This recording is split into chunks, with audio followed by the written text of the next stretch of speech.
हरे कृष्ण। आज भगवान श्री कृष्ण की अनंत कृपा से मैं एक ऐसे महत्वपूर्ण विषय पर चर्चा करने जा रहा हूं जो सर्वाधिक उपयुक्त विषय है। भगवान श्री कृष्ण की ही दो शक्तियां हैं, कार्य और कारण, जीवन और मृत्यु। जीवन यदि है तो मृत्यु भी है, लेकिन मृत्यु से हम डर जाते, घबरा जाते हैं। लेकिन मृत्यु भी शाश्वत है। जैसे लहर है, सागर है। सागर में अनेकों लहर उत्पन्न होती है, मिटती है, बनती है, कर्तन करती है, लेकिन सागर ज्यों का त्यों अपरिवर्तित, अबदल रहता है। वैसे ही जीवन में जो मृत्यु दिखती है वो मृत्यु नहीं है। पहले अध्याय में अर्जुन विषाद युग में अर्जुन किम कर्तव्य विमूढ़ है। उसे लगता है मेरे मामा, मेरे साले, मेरे ससुर, द्रोणाचार्य, भीष्म पितामह इत्यादि मेरे बाणों के द्वारा मारे जाएंगे। ऐसा होने पर स्त्रियां जो है दूषित हो जाती हैं, वर्ण संकर उत्पन्न होते हैं, और वर्ण संकर उत्पन्न होने से कुल घातियों की संख्या बढ़ जाती है, और इससे पिंडोदक की क्रिया में बहुत ही बाधा आती है। यानी सब नरक में जाते हैं। पिंडोदक की क्रिया नहीं होती तो वर्ण संकर पैदा होंगे और पिंडोदक की क्रिया नहीं। यही प्रश्न अर्जुन ने भगवान कृष्ण के सामने उपस्थित किए हैं। भगवान कृष्ण ने सांख्य योग के पहले श्लोक में कहते हैं, किम तथा कृपया विष्ठ मस्र पूर्णाकुलेक्षणम विषीदंतमिद वाक्य मुआच मधुसूदनम क्लेब्यम मा स्मगः पार्थ नैतत्य प्रपद्यते क्षुद्रम हृदय द्रौबल्यम त्यक्तो तिष्ठ परंतपः अशोचानन्य शोचस्व प्रज्ञावादं सुभास्ति गतासून नानुशोचन्ति पंडितः जातस्य हि ध्रुवो मृत्युर्जन्म मृत्युस्य च तस्माद् परिहर्यार्थे न तम शोचितो हर्षि नैनम छन्दन्ति शस्त्राणि नैनम दहति पावकः न चैनो क्लेदयन्तापो न शोषयति मारुतः वासांसि जीर्णानि यथा विहाय नवानि गृहाति नरोपराणि तथा शरीराणि विहाय जीर्णा नन्यानि संयाति नवानि देहे। इसका अर्थ यह है कि भगवान श्री कृष्ण अर्जुन से कहते हैं कि तू बिना मतलब अनावश्यक प्रश्न कर रहा है। पंडित जन जिनके प्राण गए हैं और जिनके नहीं गए हैं उनके लिए भी शोक नहीं करते हैं। हे अर्जुन, इस असमय समय में यह मोह किस लिए उत्पन्न हुआ है? क्योंकि यह न तो श्रेष्ठ पुरुषों द्वारा आचरित किया जाता है, न यह स्वर्ग को देने वाला है, न कीर्ति को देने वाला है।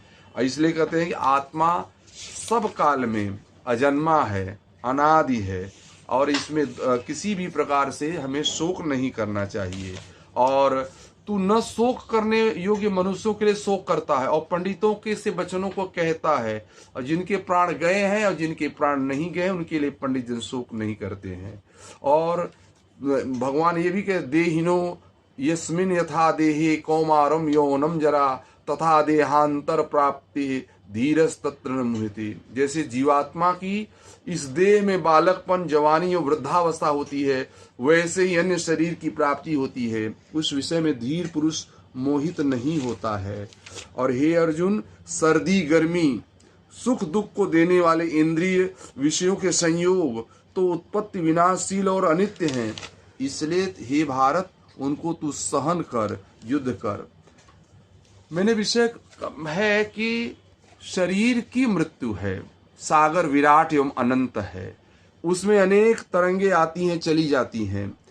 तरंगे सागर ही हैं, जरा भी भिन्न नहीं है। तरंगों में रूप है, आकार है, बनते हैं, नर्तन करते हैं, फिर मिट जाते हैं। लहरें शाश्वत नहीं हैं, सागर अपरिवर्तित है।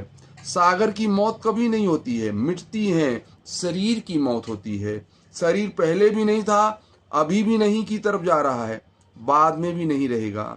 आत्मा सदैव तीनों कालों में विद्यमान है। किम आश्चर्य मतः परम, सबसे बड़ा आश्चर्य क्या है?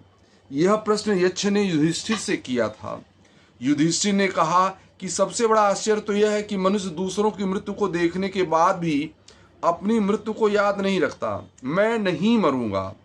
किसी रिश्तेदार की अर्थी को कंधा देकर हम लौटते हैं तो मृत्यु का असर कुछ देर तक मानस पटल पर अंकित रहता है, ठीक वैसे जैसे कोई कबूतर बिल्ली के प्राण घातक पंजों से छूटने के लिए अपनी आंखें बंद कर लेता है, परंतु क्या आंखें बंद करने से मृत्यु से बचा जा सकता है? जिसने जन्म लिया है उसकी मृत्यु अपरिहार्य है। जातस ही ध्रुव मृत्युर्जन्म मृत्युश्च तस्माद परिहर्यार्थे न तम सोचतु हर्षि। जो इस सार्वभौमिक सत्या को जानता है उसका यहाँ से प्रस्थान करना भी बड़ा गौरवशाली होता है। मानवीय मन बड़ा ही विचित्र है। एक बार सिद्धार्थ राजमहल से बाहर निकले तो उन्होंने देखा कि एक अर्थी जा रही है। लोग राम राम सत्य कह रहे हैं। एक वृद्धा जो जर्जर हो गई थी किसी तरह चल रही थी। राजकुमार सिद्धार्थ जान गए यह मानव शरीर क्षणभंगुर है, इसमें कोई रस नहीं है। संपूर्ण जीवन यात्रा का अंत मृत्यु है। ग्रीस के वैज्ञानिक दार्शनिक सुकरात सत्य बोलने के लिए जाने जाते थे। उन्हें मृत्यु दंड की सजा दी गई, उन्हें जहर का प्याला दिया गया। उनके पास शिष्य खड़े थे, वे अपने मृत्यु का अनुभव बता रहे थे। उन्होंने कहा, देखो मेरी टांगें जड़ हो गई है, मैं जीवित हूँ। देखो मेरे हाथ ये भी निर्जीव हो गए, मैं अभी भी जीवित हूँ। अंत में सुकरात के होठ हिलने भी बंद हो गए। आंखों में पहले की तरह चमक और मुस्कान बनी रही, जैसे वे कह रहे हों यह शरीर मर गया लेकिन मैं नहीं मरा। शरीर की मौत भी साक्षी अभी भी जीवित है। प्रकृति की कितनी भी चीजें मूल्यवान हो, आकर्षक हो, समय के प्रभाव के साथ मिट जाती है। जो वस्तु जिससे बनती है उसमें ही लीन हो जाती है। ज्ञानी व्यक्ति वस्तु परिस्थिति घटना से अप्रभावित रहता है। साक्षी कभी नहीं मरता। चैतन्य को परम चैतन्य भी नहीं मिटा सकता है। आत्मा अबदल है, शरीर मरण धर्मा है, जीव अज अमर है। घटाकाश के मिटने से आकाश नहीं मिटता। मृत्यु तो महापर्व महामिलन है। आत्मा परमात्मा का मिलन साक्षात्कार है, अपरिहार्य है। अंतिम अवस्था में साथ में कुछ नहीं जाता। धन यश रूप सौंदर्य साम्राज्य शक्ति सभी नाशवान एवं क्षणिक है। इसलिए इन वस्तुओं से आसक्ति एवं लगाव ही बड़ा घातक है। संसार का विस्मरण परमात्मा का स्मरण ही एकमात्र साधन है।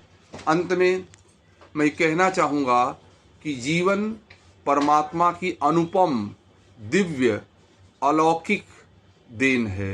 बड़े भाग मानुष तन पावा, सुर दुर्लभ सद ग्रंथन पाया। कुछ लोग कहते हैं 50 कोई हो जाएंगे, 60 के हो जाएंगे तो भजन करेंगे, लेकिन क्या गारंटी है कि जीवन में 50 और 60 साल ही आए? जीवन का प्रत्येक क्षण प्रत्येक चीजें अनिश्चित है, इसलिए निश्चित एक परमात्मा है। इसलिए मृत्यु या जीवन जो भी है उसका सदैव स्वागत करना चाहिए।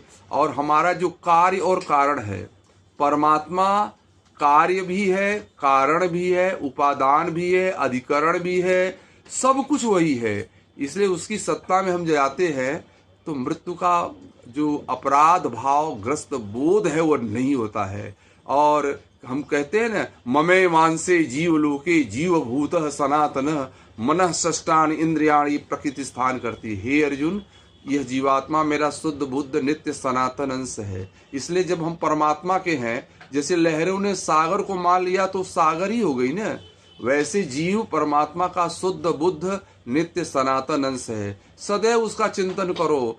जो पद पैसा प्रतिष्ठा सब झूठा है, सब अस्थाई है, सब अदल है, इसकी सत्ता बिल्कुल भी नहीं है। यह मृग मरीचिका है, लेकिन हमारे लोगों ने हमें उसी को शाश्वत बना दिया। दुख तो तब होता है जब चीजें हमसे छीन ली जाती है। कब तक पद पे रहोगे? कब तक पैसे रखोगे? कब तक शरीर आपका साथ देगा?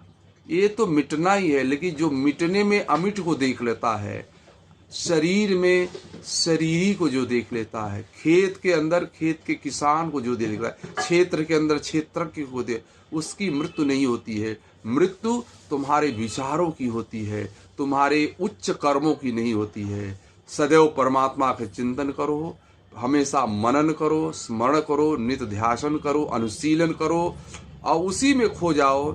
यही भगवान श्री कृष्ण की असीम अनुकंपा का प्रभाव है। हरे कृष्ण कृष्ण कृष्ण हरे हरे, हरे राम राम राम हरे हरे। हरि ओम। हरे कृष्ण हरे कृष्ण